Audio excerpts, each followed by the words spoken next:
মাথায় হাত দিয়ে আল্লাহু আকবার, আল্লাহু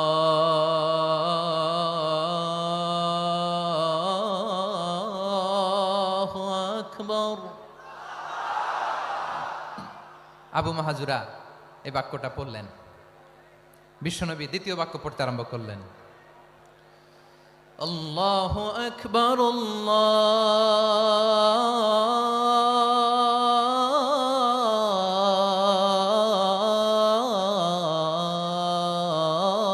আল্লাহু আকবার।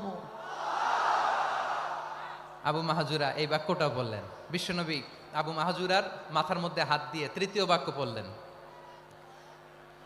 আশহাদু আল্লা ইলাহা ইল্লাল্লাহ।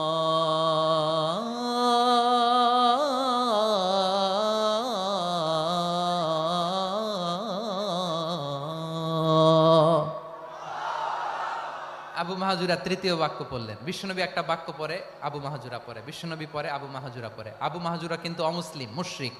আবু মাহাজুরা বলে, এক একটা বাক্য পড়ি আমার কলিজাটা গলে ঠান্ডা হয়ে যায়।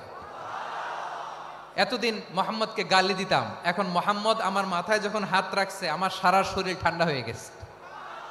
বিশ্বনবী আজান শিখাচ্ছেন, একটা একটা বাক্য পড়ে আবু মাহাজুরাও পড়ে, বিশ্বনবী পড়ে আবু মাহাজুরাও পড়ে।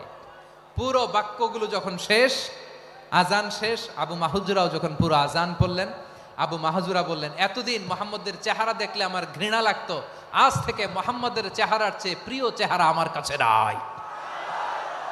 আবু মাহাজুরা বললেন, ও মুহাম্মদ, আজানের বাক্য তো আপনি আমারে শেখালেন, এখানেই শেষ করবেন না, আপনি আমারে পড়ায় দেন, লা ইলাহা ইল্লাল্লাহু মুহাম্মাদুর রাসূলুল্লাহ সাল্লাল্লাহু আলাইহি ওয়াসাল্লাম। বিশ্বনবীর সাথে দাঁড়িয়ে উনি শাহাদা পড়ে মুসলমান হয়ে গেলেন। এবার আবু মাহাজুরা বলে, ইয়া রাসূলুল্লাহ, ইয়া হাবিবাল্লাহ, আমি মুমিন হয়েছি, মুসলমান হয়েছি, আপনার কাছ থেকে আজান শিখার সৌভাগ্য আমি লাভ করেছি গো নবী।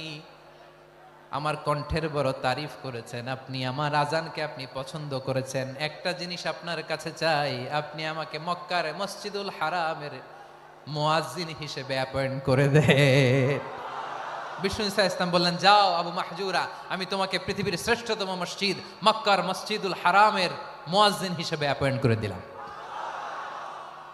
দেখছেন কিভাবে ট্যালেন্ট হান্টিং করতে হয়, কিভাবে হিউম্যান রিসোর্স মানব সম্পদকে ব্যবহার করতে হয়। আসছিল আজানকে ভেঙাইতে, আসছিল কেন? আজানকে